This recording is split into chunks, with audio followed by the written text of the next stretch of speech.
Chapter 6 Clothes We Wear. Learning Objectives. After reading this lesson, the children will learn about the various methods of designing fabrics, about the traditional dresses for women and men in India. शिक्षण उद्देश्य. इस पाठ को पढ़ने के बाद बच्चे कपड़ों के विभिन्न डिजाइनिंग तरीकों के बारे में जानेंगे. भारत में महिलाओं और पुरुषों के पारंपरिक परिधानों के बारे में जानेंगे. इस उद्देश्य का मुख्य लक्ष्य बच्चों को फैशन और पारंपरिक कपड़ों ट्रेडिशनल ड्रेसेस के महत्व इम्पोर्टेंस के बारे में जागरूक करना है.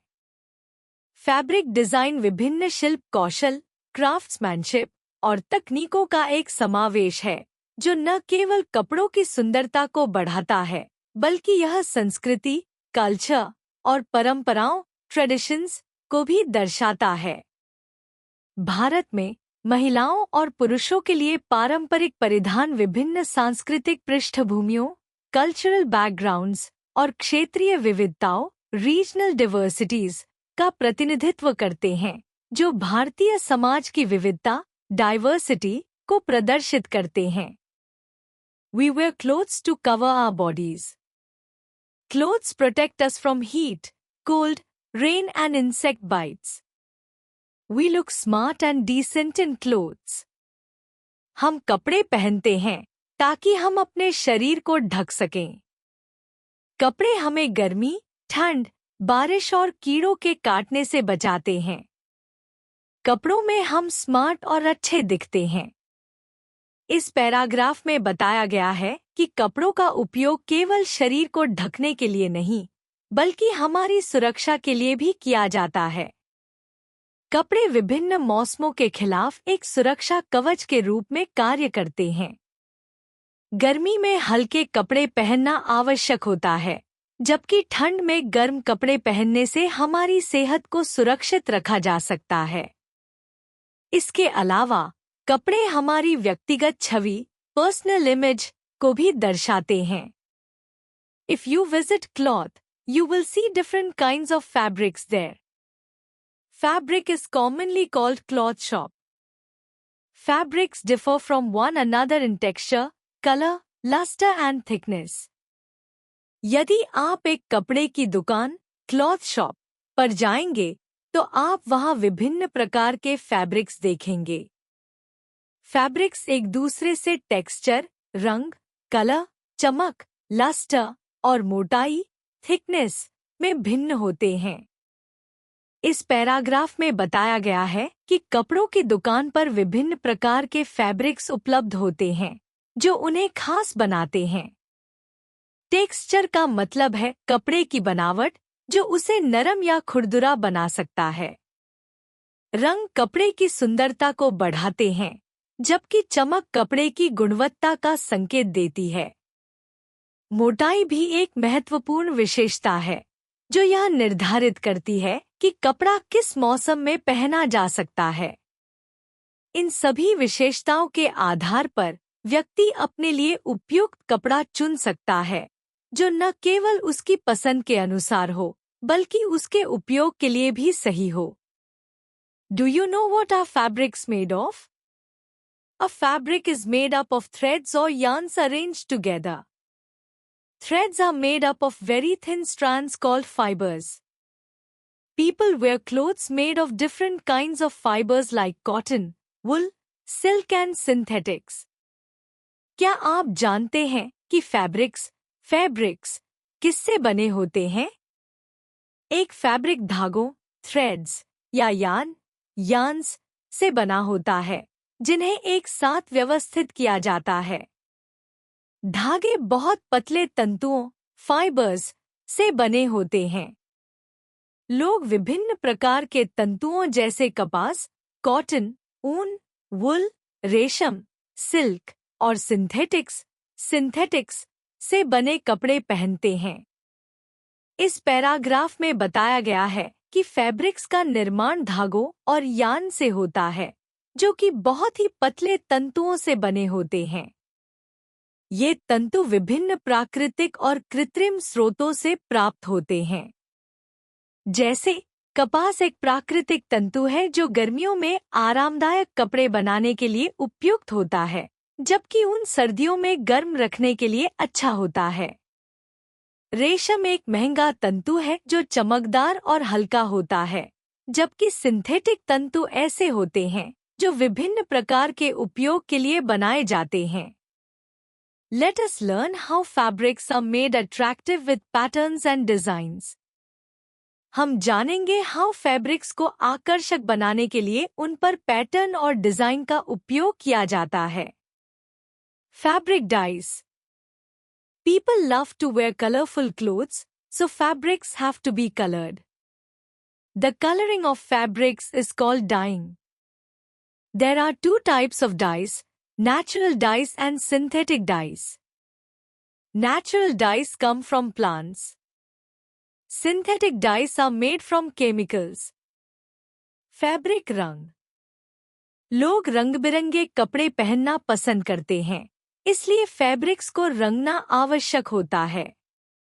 फैब्रिक का रंगना डाइंग कहलाता है। डाई के दो प्रकार होते हैं, प्राकृतिक डाई नेचुरल डाइज और सिंथेटिक डाई सिंथेटिक डाइज। इस पैराग्राफ में बताया गया है कि रंगीन कपड़े पहनने की चाहत के कारण फैब्रिक को रंगा जाता है। प्राकृतिक डाई पौधों से प्राप्त होती है, जैसे कि हल्दी से पीला रंग और इंडिगो से नीला रंग। दूसरी ओर सिंथेटिक डाई रसायनों से बनती हैं, जो चमकीले और स्थायी रंग प्रदान करती हैं। ये डाई कपड़ों की रंगीनता को बढ़ाने में मदद करती हैं और विभिन्न प्रकार के डिजाइन और पैटर्न बनाने में सहायक होती हैं। रंगों की यह विविधता कपड़ों को आकर्षक बनाती है। Some of the natural dyes obtained from plants are: plants colors obtained: leaves of carrot green, leaves of birch brown, petals of sunflower gold brass, leaves of red cabbage blue, roots of dandelion magenta. Fact file: red, yellow and blue are called primary colors. The colors obtained by mixing these colors are called secondary colors. लाल, पीला और नीला को प्राथमिक रंग primary colours कहा जाता है। इन रंगों को मिलाकर जो रंग प्राप्त होते हैं, उन्हें द्वितीयक रंग सेकेंडरी कलर्स कहा जाता है। इस पैराग्राफ में बताया गया है कि प्राथमिक रंग वे मूल रंग हैं, जिनका उपयोग अन्य रंग बनाने के लिए किया जाता है। जब इन प्राथमिक रंगों को मिलाया जाता है, तो हमें द्वितीयक रंग मिलते हैं, जैसे लाल और पीले को मिलाकर नारंगी, ऑरेंज, पीले और नीले को मिलाकर हरा, ग्रीन, और नीले और लाल को मिलाकर बैंगनी, पर्पल रंग बनता है। यह रंगों का मिश्रण रंगीन दुनिया में विविधता लाता है और कला तथा डिजाइन में विभिन्न प्रभाव उत्पन्न करता है। Fabric designs. People not only like to wear colorful clothes but also have beautiful designs on them. There are many methods of designing. Fabric design.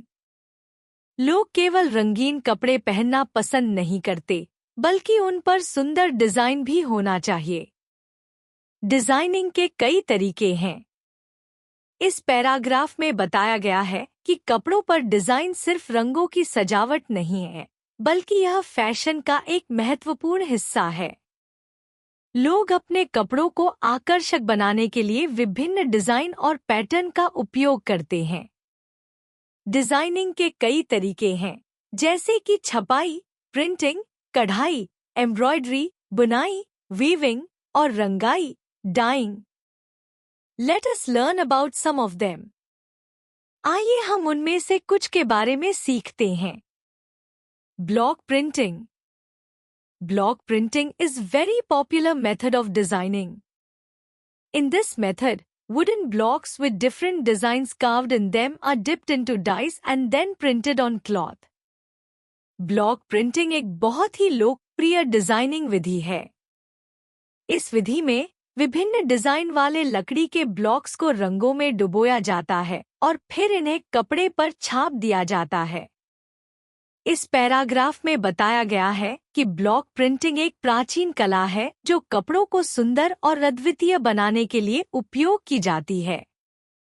इस प्रक्रिया में विशेष रूप से तैयार किए गए लकड़ी के ब्लॉक्स पर डिजाइन को उकेरा जाता है। जब इन ब्लॉक्स को रंगों में डुबोया जाता है तो यह कपड़े पर छापने के लिए तैयार होता है।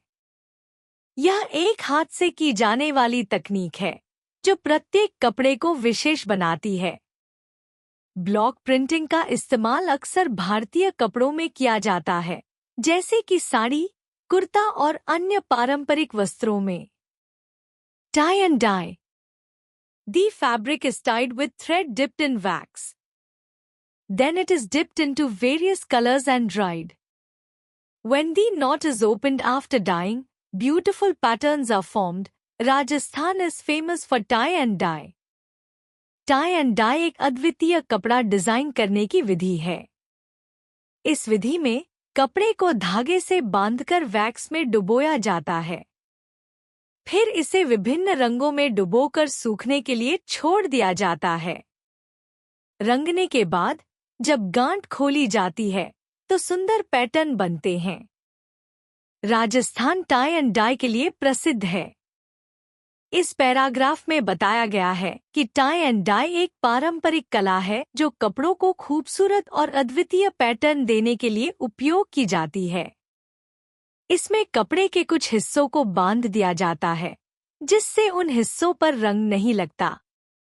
जब कपड़ा रंगा जाता है और फिर बांधने वाली गांठ खोली जाती है, तो एक अनोखा और रंगीन डिजाइन बनता है।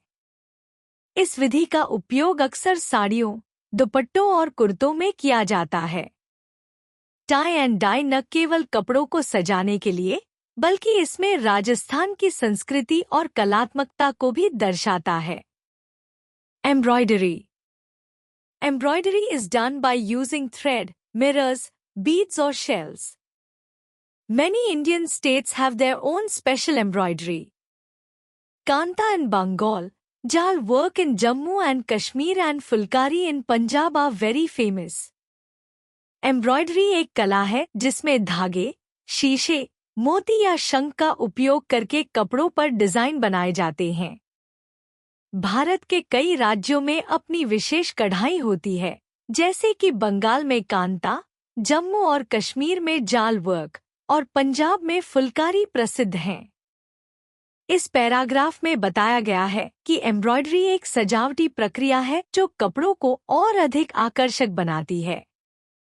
यह न केवल एक तकनीक है, बल्कि यह विभिन्न संस्कृतियों और परंपराओं का भी प्रतीक है। प्रत्येक राज्य की कढ़ाई की अपनी विशेषताएं होती हैं, जो उस क्षेत्र की सांस्कृतिक धरोहर को दर्शाती हैं। उदाहरण के लिए, कांता में मोटे कढ़ाई के बुनाई के साथ सुंदर पैटर्न बनाए जाते हैं, जबकि फुलकारी में फूलों और रंग-बिरंगे डिजाइन का उपयोग होता है। एम्ब्रॉयडरी न केवल कपड़ों को एक नया रूप देती है, बल्कि यह कारीगरों की कौशल और रचनात्मकता का भी परिचायक होती है। इस प्रक्रिया के माध्यम से लोग अपनी संस्कृति और परंपराओं को जीवित रखते हैं। Kalamkari. The word kalam means pen. In this, designs are painted on fabric with a special type of pen. Bihar is famous for kalamkari. Kalamkari. कलाम का अर्थ होता है कलम। इसमें कपड़े पर डिजाइन एक विशेष प्रकार के कलम, पेन से बनाए जाते हैं। बिहार इस कला के लिए प्रसिद्ध है। इस पैराग्राफ में बताया गया है कि कलमकारी एक पारंपरिक कला है जो कपड़ों को सजाने के लिए उपयोग की जाती है। यह प्रक्रिया न केवल कपड़े की सुंदरता को बढ़ाती है, बल्कि यह उस क्षेत्र की सांस्कृतिक विरासत को भी दर्शाती है। कलमकारी के डिजाइन आमतौर पर धार्मिक या मिथकीय चित्रण होते हैं, जो उन्हें और अधिक विशेष बनाते हैं। बिहार में इस कला के अंतर्गत बने कपड़े विशेष रूप से अपनी विस्तृत रंगाई और अनूठे पैटर्न के लिए जाने जाते हैं। Ikat. Threads of cloth are dyed in different colors. They are then woven in a loom to make cloth with designs on it. This is famous in the state of Odisha. Ikat. इसमें कपड़े के धागों को विभिन्न रंगों में रंगा जाता है। इसके बाद इन रंगे हुए धागों को एक बुनाई के चक्र में बुनकर कपड़ा बनाया जाता है, जिस पर खूबसूरत डिजाइन बनते हैं। यह विधि ओडिशा राज्य में विशेष रूप से प्रसिद्ध है। इस पैराग्राफ में बताया गया है कि इकैत एक अद्वितीय तकनीक है जो कपड़े की विशेषता को बढ़ाती है। इसमें धागों को रंगने से पहले विशेष पैटर्न बनाकर उन्हें सुरक्षित किया जाता है, जिससे डिजाइन कपड़े में बुनते समय उभर कर आते हैं। ओडिशा में इस कला का इतिहास बहुत पुराना है और इसे उच्च गुणवत्ता वाले हाथ से बुने कपड़ों के लिए जाना जाता है। इकैत का उपयोग विभिन्न प्रकार के वस्त्रों जैसे साड़ी, कुर्ता और अन्य पारंपरिक परिधानों में किया जाता है। Dresses for women. The sari is the most common dress for women in India. It is a rectangular cloth about 5 meters 50 centimeters. The sari is worn in different styles in different states. Sari Bharat में महिलाओं के लिए सबसे सामान्य परिधान है। यह एक आयताकार कपड़ा है, जिसकी लंबाई लगभग 5 मीटर 50 सेंटीमीटर होती है। साड़ी को विभिन्न राज्यों में विभिन्न शैलियों में पहना जाता है। इस पैराग्राफ में बताया गया है कि साड़ी का महत्व भारतीय संस्कृति में बहुत गहरा है। इसे पहनने का तरीका हर राज्य की संस्कृति और परंपरा के अनुसार भिन्न होता है, जैसे कि तमिलनाडु में नाड़ा या कर्नाटक में एक खास तरह से पहना जाता है। साड़ी न केवल महिलाओं की सुंदरता को बढ़ाती है, बल्कि यह एक स्त्रीत्व का प्रतीक भी है। साड़ी न केवल एक परिधान है, बल्कि यह भारतीय संस्कृति और परंपरा की धरोहर को भी दर्शाती है। The traditional dress for women in Rajasthan and Gujarat is lehenga choli और घाघरा चोली। राजस्थान और गुजरात में महिलाओं के लिए पारंपरिक वस्त्र लहंगा चोली या घाघरा चोली होते हैं। इस पैराग्राफ में बताया गया है कि लहंगा चोली या घाघरा चोली भारतीय संस्कृति का एक महत्वपूर्ण हिस्सा है, विशेष रूप से राजस्थान और गुजरात में। लहंगा एक लंबा, चौड़ा स्कर्ट होता है, जबकि चोली एक फिटेड टॉप है। ये वस्त्र न केवल सुंदरता को बढ़ाते हैं, बल्कि विशेष अवसरों पर पहनने के लिए भी आदर्श होते हैं। महिलाएं इसे विभिन्न प्रकार के गहनों और दुपट्टे के साथ पहनती हैं। लहंगा चोली का पहनावा शादी, त्योहारों और अन्य समारोहों में पहना जाता है और यह उन राज्यों की सांस्कृतिक धरोहर का प्रतीक है। इन पंजाब, women wear सलवार कमीज और churidar kurta. They also use a दुपट्टा। पंजाब में महिलाएं सलवार कमीज या चूड़ीदार कुर्ता पहनती हैं। इसके साथ वे दुपट्टा का भी उपयोग करती हैं। इस पैराग्राफ में बताया गया है कि पंजाब की महिलाओं की ट्रेडिशनल अटायर, पारंपरिक पोशाक, सलवार कमीज और चूड़ीदार कुर्ता होती है। यह पहनावा कंफर्टेबल, आरामदायक और एलिगेंट, सौम्य होता है, जिसे वे रोजमर्रा और विशेष अवसरों दोनों में पहनती हैं। दुपट्टा, जो अक्सर सिर या कंधों पर लिया जाता है, इस पोशाक का इंटेग्रल पार्ट, अहम हिस्सा होता है और इसे ग्रेस, गरिमा और संस्कृति का प्रतीक माना जाता है। In Kashmir and Himachal Pradesh, women wear salwar with long woolen gown called the fira. This protects them from cold. Kashmir और हिमाचल प्रदेश में महिलाएं सलवार के साथ एक लॉन्ग वुलन गाउन, जिसे फिरा कहा जाता है, पहनती हैं। यह उन्हें ठंड से बचाता है। इस पैराग्राफ में बताया गया है कि इन क्षेत्रों की महिलाओं का ट्रेडिशनल अटायर, पारंपरिक पहनावा, ठंड के मौसम के अनुसार होता है। फिरा, जो एक लंबा ऊनी गाउन है, उन्हें हर्ष विंटर्स, कठोर सर्दियों से बचाने के लिए पहनाया जाता है। इसका लूज फिट, ढीला फिट और गर्म ऊनी कपड़ा ठंड से सुरक्षा प्रदान करता है और इसे सलवार के साथ पहनना आम है। फिरा न केवल ठंड से सुरक्षा का साधन है, बल्कि इसे सुंदरता और संस्कृति के प्रतीक के रूप में भी पहचाना जाता है। इन असम, women wear मेखला चादर and a blouse.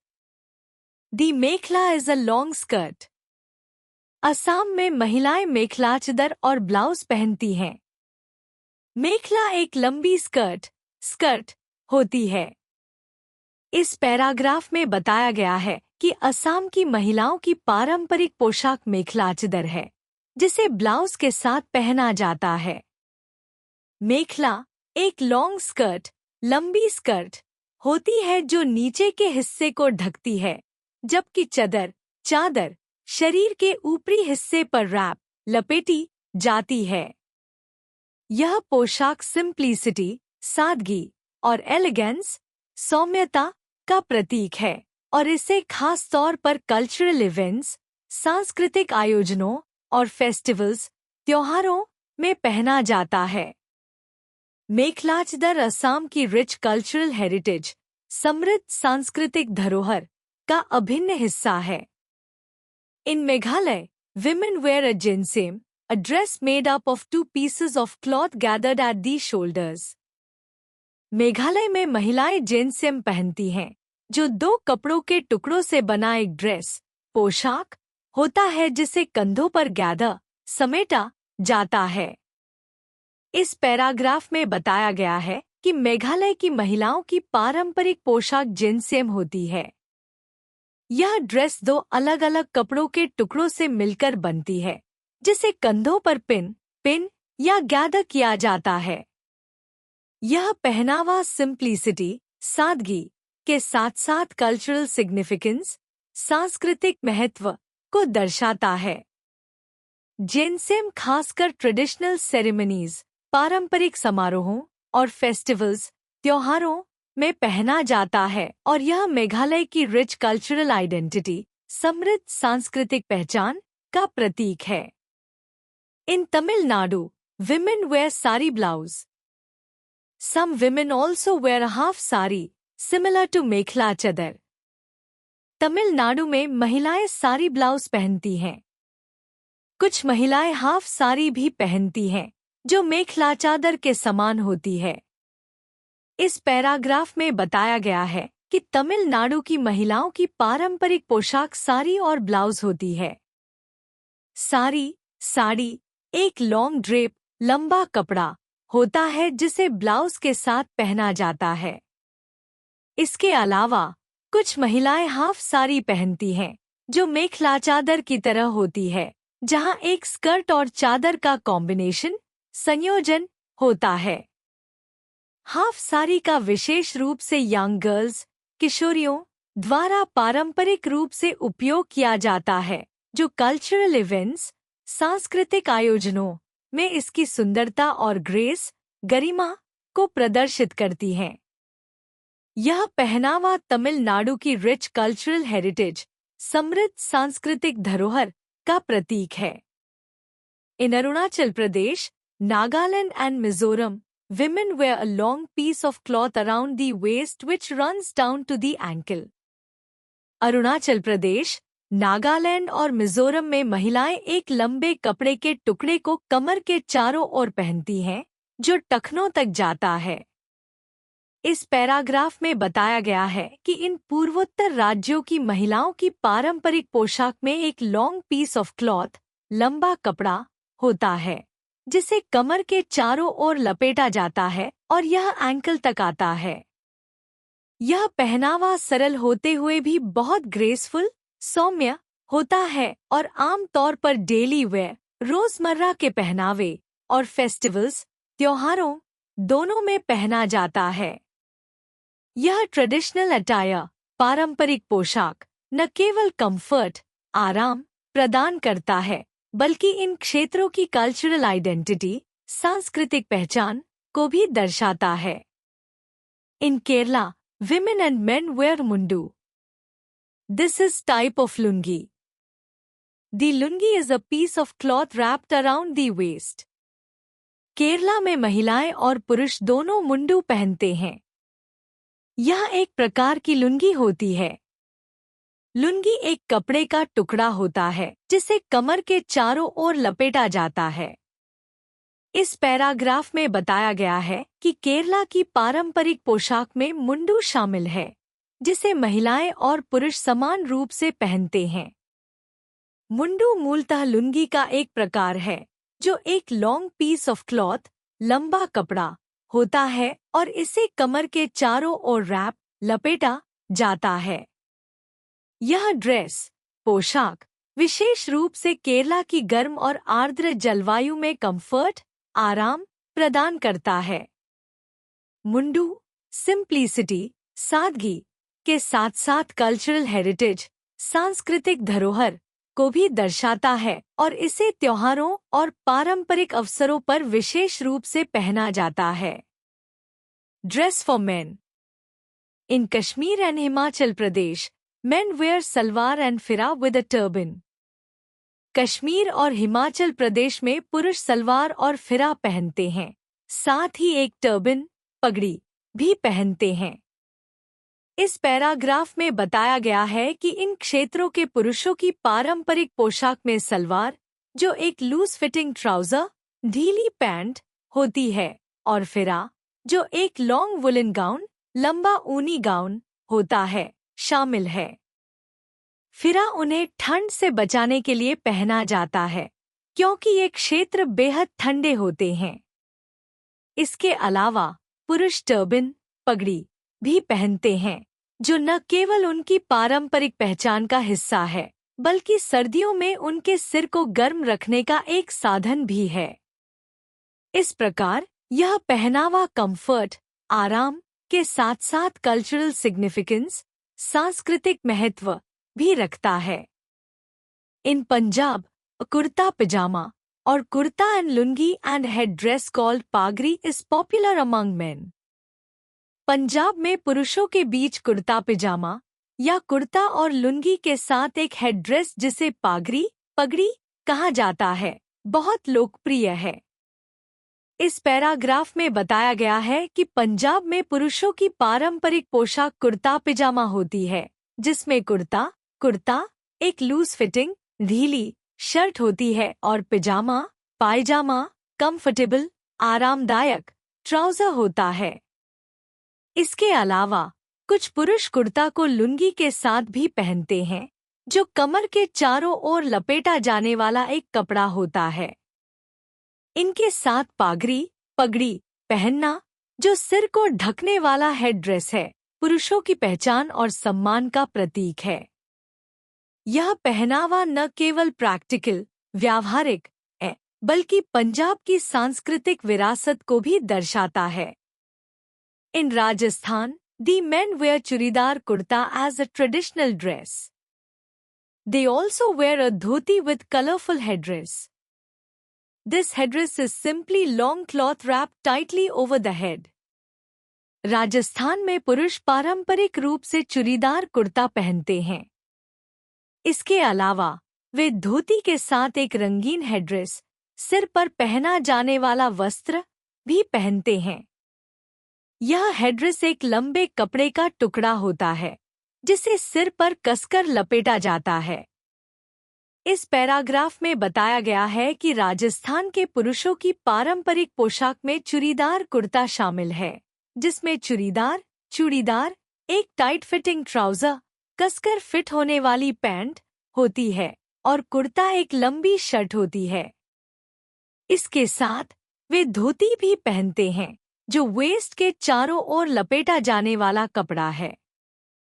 हेड्रेस, जो रंगीन कपड़े का लंबा टुकड़ा होता है, सिर पर लपेटा जाता है और इसे पगड़ी के रूप में जाना जाता है।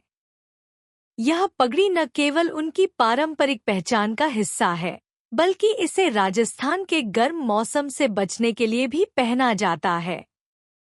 In the states of Tamil Nadu and Andhra Pradesh and Kerala, men wear lungis. This is worn with a kurta or shirt. Tamil Nadu, Andhra Pradesh और केरला के राज्यों में पुरुष लुंगीज पहनते हैं। इसे कुर्ता या शर्ट के साथ पहना जाता है। इस पैराग्राफ में बताया गया है कि इन दक्षिणी राज्यों में पुरुषों का पारंपरिक पहनावा लुंगी होता है, जो एक कंफर्टेबल, आरामदायक कपड़े का टुकड़ा है जिसे वेस्ट के चारों ओर लपेटा जाता है। लुंगी को अक्सर कुर्ता, कुर्ता या शर्ट के साथ पहना जाता है, जो इस पहनावे को एक सोफिस्टिकेटेड, सौम्य रूप देता है। यह अटायर न केवल गर्मियों में कंफर्ट, आराम प्रदान करता है, बल्कि इन राज्यों की कल्चरल आइडेंटिटी, सांस्कृतिक पहचान को भी दर्शाता है। लुंगी को खास तौर पर फेस्टिवल्स, त्योहारों और पारंपरिक अवसरों पर पहना जाता है, जो इसकी लोकप्रियता को बढ़ाता है। To remember, clothes protect us from heat, cold, rain and insect bites.